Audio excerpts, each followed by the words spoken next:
Welcome to part three. We're going to be joined by Terry in a second. As you can see, we always have a bit of a laugh, me and Terry, don't we? When Terry gets odd story out me, doesn't he, every now and then?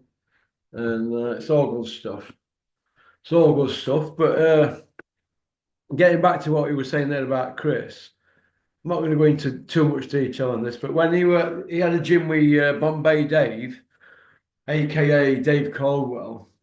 They obviously went the separate ways, and they split five kids each, or it's six each. I think it might have been six, and he never won anything with these amateurs, Bombay Dave and Jerome Wilson. Is it Jerome Wilson? Yeah, Jerome. He ended up turning pro, and we know what happened with him, don't we? He ended up uh, with brain damage, and Chris obviously had Liam Cameron, and he's done well, and others. They've won tournaments and stuff like that. So I think Liam won ABAs as well. So yeah, so there you go. But he's not on social media bragging off about it every 2 minutes, is he? Or doing Sunday sermons or Monday mass like Bombay Dave. So do you know what I mean? Not that I'm saying Bombay Dave's a bad trainer. I'm just saying at that time when they went the separate ways, he didn't do anything. So you know what I mean? He didn't do anything with any of them, and he's not done anything with anybody actually from debut, has he? Really, if you look. So, but I always bring that up, Donna. What have they done from debut or whatnot? But it is what it is, Terry. I'm just saying, look at you there with Joshua's John Coffey. Uh, it looks like he's been eating loads of cornbread. We were on about trainers and that. Then I'm just pointing out to some hardcore fans on here who follow me and whatnot that when Bombay Dave Colwell and Chris split up, I'm not going into reasons why. When they went the separate way, I think they had five or six kids each. He didn't do nothing with any of them, and Jerome Wilson ended up with brain damage when he went professional with him, and Chris ended up did won tournaments with him, didn't he, amateur? Yeah, he had a good run. Yeah. So, but I'm not saying that he's a better trainer than Dave Caldwell, Bombay Dave, or vice versa. It's just some of it's, I think, down to luck and timing, isn't it? Really? Do you think? I think Chris is more important for the sport because Chris produces more raw materials for the sport. Yeah. That's why I put Chris above Dave. Chris has produced more raw materials for boxing than Dave has, and that's what's more important. And we need more Chris Medleys than we do Dave Caldwell. And that's no disrespect to Dave. I think Dave's a really good pro trainer, but Dave's not producing 10, 18-year-old kids who are going to take over the world every 3 years. Yeah. And like I said, that's no disrespect to Dave Caldwell as a pro trainer, but in the ecosystem, it's the kids. It's like me. The first people I coached were guys like Andre Sterling. Andre Sterling went on to win an English title. He did all right. And then I had JP and Courtney, that generation. And then there's like this new generation of guys I've worked with, like Elliot Elamasi. So I've had three generations of kids I've worked with that have turned over and done all right.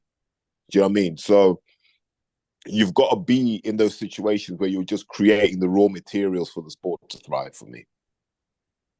Yeah, it's an hard game, isn't it, Terry? I know you had John Palato, didn't you, for a while, didn't you? Mm-hmm. I had John for 2.5 years. And he can whack, can't he? Yeah, yeah. And he's But sparred them he's a all, different. hasn't Pardon? he? He's sparred all big dogs, hasn't Yeah. John, it's interesting, Russ. I was talking to John a couple of weeks ago, and like his biggest regret is he just didn't dedicate himself to boxing. Because if John had done the prep and the sleeping and stuff, he'd have been all right as a pro. Would have probably turned him over a year and a half earlier, and he would have had a really good. I think he had a good time jumping in with guys like Dave Allen, etc. He would have done really well in those sorts of fights if we'd started earlier, and if he'd been a bit more dedicated. The raw materials that we had with John were incredible, actually, and it's just one of those things in boxing. I think he's He's probably not going to box again, so his record will be 7-1, with that one being in that boxer tournament he should never have done. But he can be proud of what he achieved. What's he doing with his son now? He's got his shisha lounge and a couple of business interests. He's trying to get into property as well. Yeah, he's not going to struggle for opportunity. He's fine. Well, that's good then, isn't it? Because he's a nice kid, isn't he?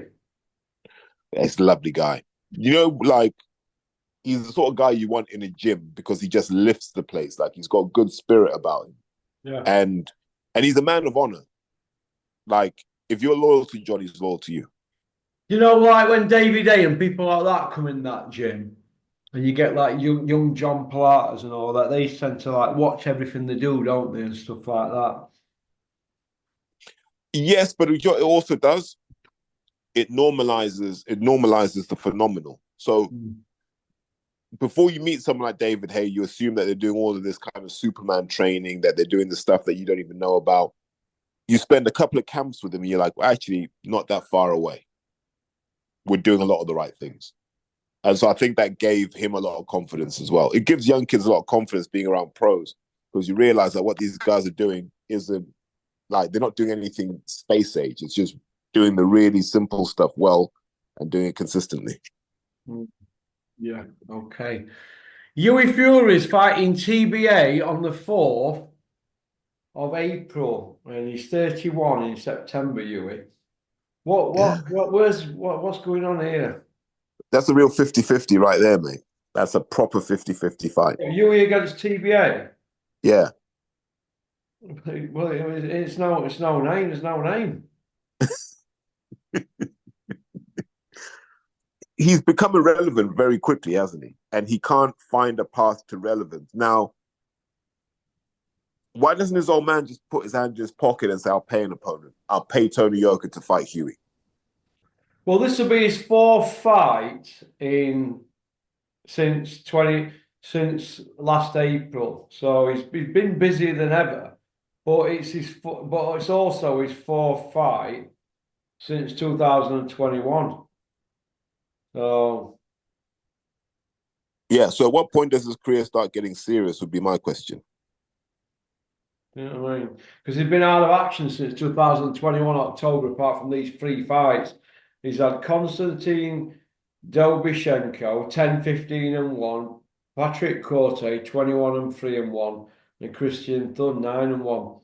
I just think that there's got to be something going on behind the scenes, either injuries or politics or money or what. Are they being froze out, do you think? No, because there's money in the Fury name. So why would they? Unless Tyson has said Hughie can't box on these shows. But would he do that? I don't know. It was a bit frustrating for me. I think. I think. I mean, this is at your call. Do you know what I mean? It's like a bit like Anthony Yard's career, isn't it? He's either in with top guys or he's in with the low level. There's never no in between, is the kind of thing. There's no progression. Yeah, there's no progression for you, I don't think. I mean, if anything, he's going backwards, I think, now. Do you know what I mean? It's sad to see. These are his peak years, aren't they? So what do you do, right? Because if it wasn't Peter Fury, everyone in boxing would be asking tough questions. They'd be saying, hold on, what's going on here? Right? But different rules seem to apply. And that's not me being disrespectful. I'm just saying different rules seem to apply. Because Hughie fought for a world title and Hughie's not old. So why Hughie's not being named why wasn't he a replacement for Dillian Whyte? He wasn't even named as a replacement. No one even said we called Hughie. No, they didn't, did they? When Parker had no opponent, no one called Hughie. They found Bacoli, who came over on a hangover to go and get 3 million quid. Where was Hughie? Like Hughie's an afterthought, isn't it? Crazy how quick your career can just turn against you like that. You need patience of a saint with this sport, Terry, don't you? And you also just need a good network of people that will bang the drum for you. What you mean, people like Sam Jones? No, no, not really Sam Jones, because I can see him being um, detrimental to a career. But it's more around those guys in the background. You know, guys the real guys who grease things over. And I know you said you don't get along with him, but guys like Bobby Warren, there are guys behind the scenes that just grease stuff. You know what I mean? They can have a word here, have a word there. And, you know what I mean? You can be in.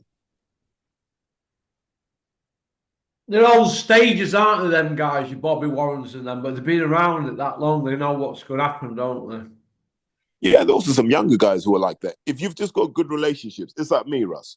If someone's got a problem in boxing, sometimes I can help because I know some of the right people where I can say, look, yeah, I know you're looking at it from this perspective, but that's not how it was intended. You know, can you two just have a word and see if we can flesh this out? I've done that before. You know, like you need those behind the scenes diplomats that can kind of help things progress because that's what stops boxing just eating itself, basically. They're going to do all right, aren't they? George Warren, Francis, and Alfie and them, because they've been fetched up with, haven't they? But they're also good people. Like Alfie's the sort of guy where he just wants the best for you. If it's him, he'll do it. If he can't do it for you, he'll tell you, and he'll try and help you find someone who can. Alf's good. In fact, all the Warrens are good people. Like, they, but they subscribe to that old school thing of loyalty and integrity. If you're loyal and you've got integrity around those guys, then you're good. It's when people start trying to, you know, play games and lie about how many tickets they sold or try and then you've got a problem. Well, there's too many fighters, in my opinion, on ticket deals at the moment. Honestly, there's too Now many. you need ticket deals for us. I'm a big advocate of ticket deals. Oh, yeah. I'll tell you why. Let's say you and me put together a skiffle band, right? Yeah. Yeah, and we go around. We have to sell tickets to go and play in pubs. Do you know what I mean? We've got to build a fan base of people who are willing to pay to hear us, right?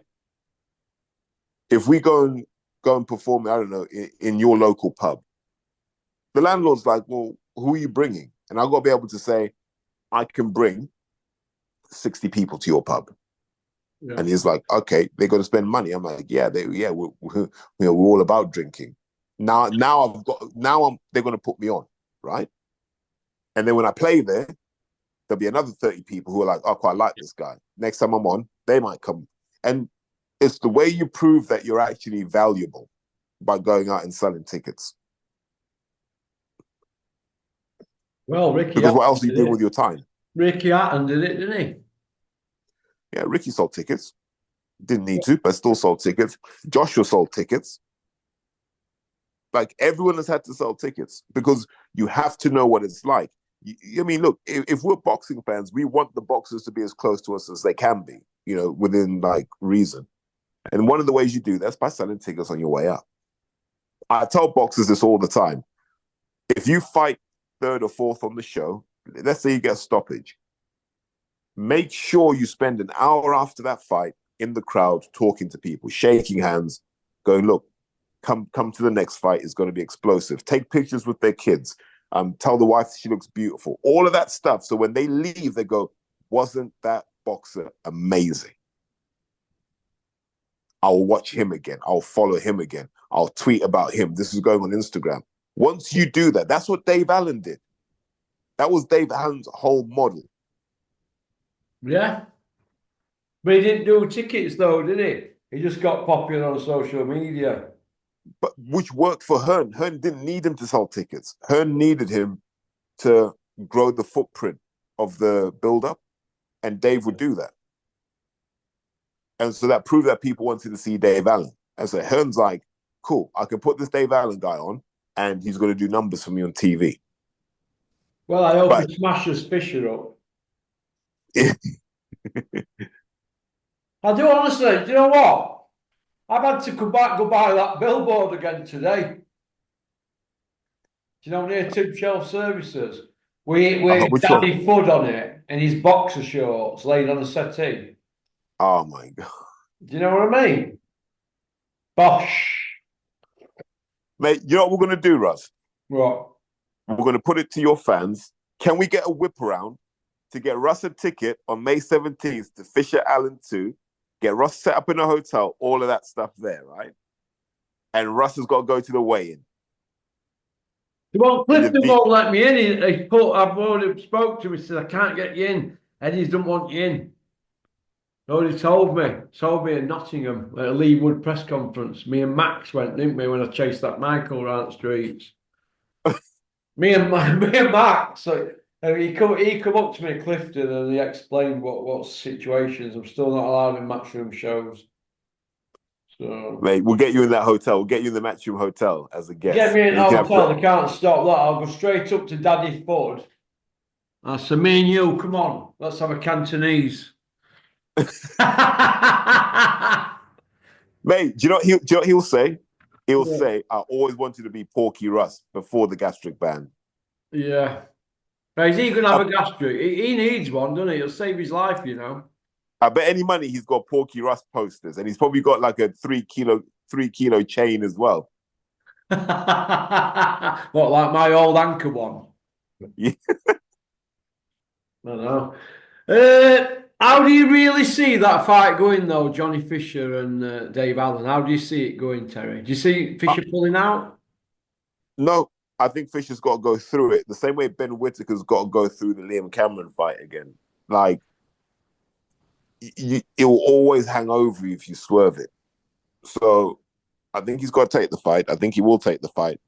I don't know what he can do differently. Like, it's hard to stop Dave Allen. If Dave's motivated, almost impossible to stop him. So you're going to have to outbox Dave Allen. And I don't know if you can because Dave's got quite a high ring IQ. Yeah. And if you notice with Dave will probe and prod and he'll find your weaknesses because he throws so many different punches. If he sees the hooks to the body are getting a reaction, he'll do that to you all night until he breaks you down. If he sees the right hand to the head's doing all the damage, he'll do that all night and he'll find clever ways to do it. And that's the annoying thing with Dave. Dave has a sky-high boxing IQ, but just no dedication. Yeah, Dennis always used to say to me, he's got ability, you know. He just needs a bomb up his arse. Yeah, Dave, as they say in South Yorkshire, man, Dave can fate. Can fate. He can fate. What, like Johnny Nelson? Yeah, I love Johnny. You know I love Johnny. You're a big Johnny man, you aren't you? Yeah. Shannon Courtney. What's happened to her? What's happened to her, Terry? Tell me. Um, doesn't want to make bantamweight anymore. I think the pressure to lose the weight was affecting her mentally. She boxed her whole amateur career at 57 kilos, Russ, and this was a woman who had she had a job as a chef. She was running. She was doing all the cardio she could as an amateur. I remember this. Like, Shannon's a proper grafter, but she could never get below 57 kilos. So I think what she's accepted is that's going to be her weight. And that's where she's going to be fighting as that kind of 57 and a half kilo weight. So we'll see what happens. I think she's playing catch up in her career, but it's not like everyone in that division is loads better than her anyway. What do you think is going to happen to Terry Harper now? Ooh, who's she got next? It's not Michaela Mayer. Who's she got next? I don't know. Let me just have a look.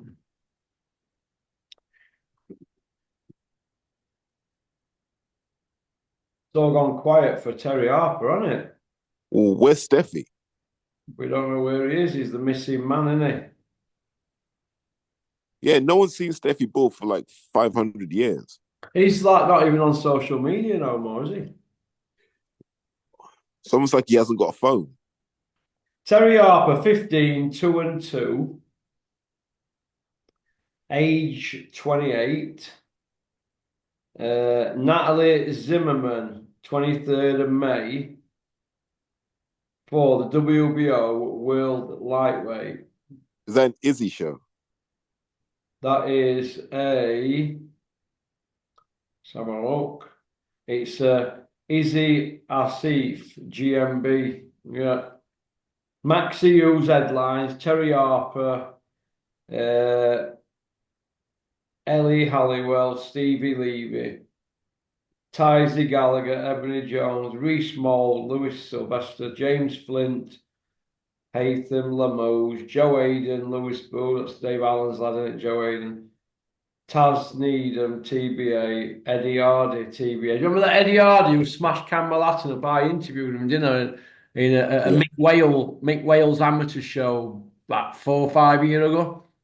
And yeah, I remember him. they all made big noises about him, didn't they? Well, he's gone pro, hasn't he now? His dad's got a pig farm in Woodlands. 3-0 he is, two by way off. He's catching Eddie Hills up.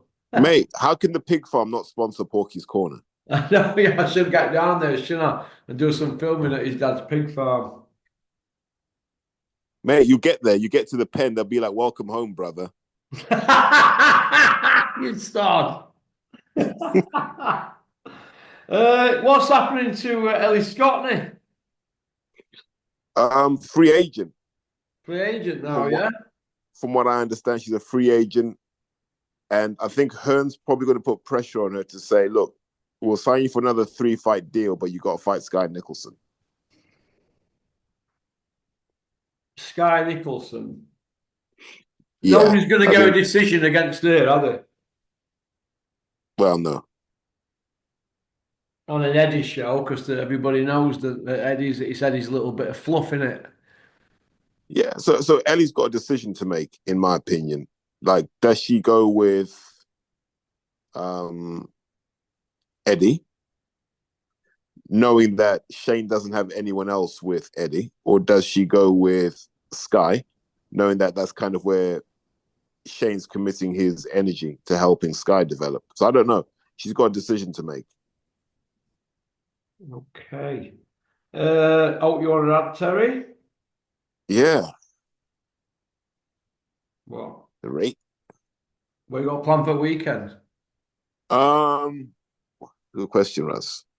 Well, last weekend was a bit manic because of the Six Nations, so I was away watching the rugby for that. So I might just actually do stuff that I've been putting off all week. So got to tidy up this place and stuff.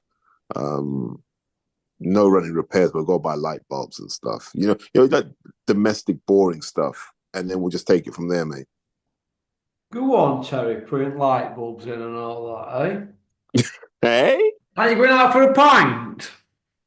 mate, pints are like 6.57 quid here. No, I don't think so. No, is that what they are down there? Yeah, So if you go out and you want 6 pints, it's 42 quid before you've even been for fish and chips.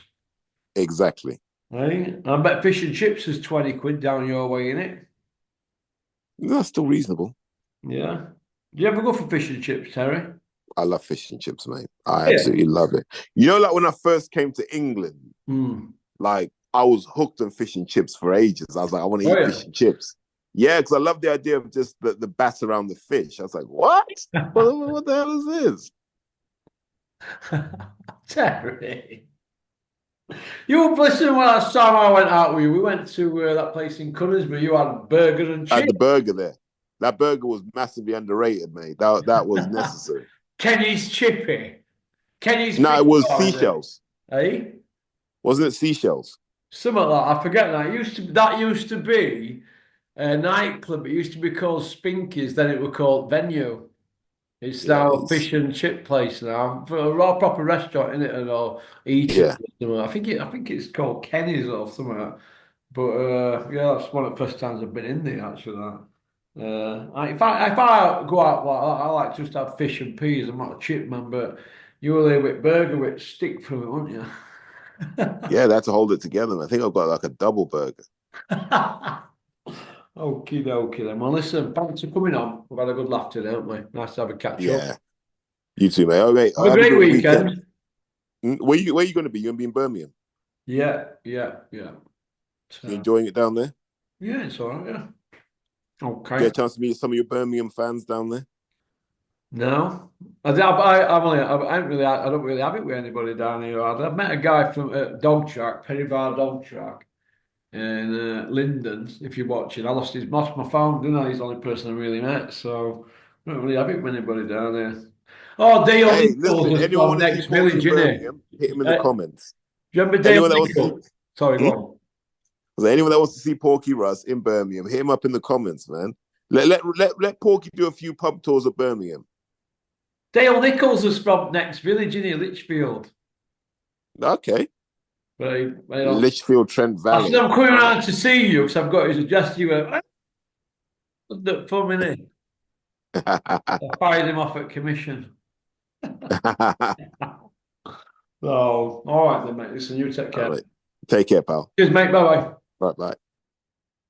Well, that was Terry. Nice to have him on. I hope he's all right. That's about it, really. Okie dokie. So I hope everybody has a great weekend. And okay, well, peace out. Thanks for liking and subscribing and leaving a comment. We hacker.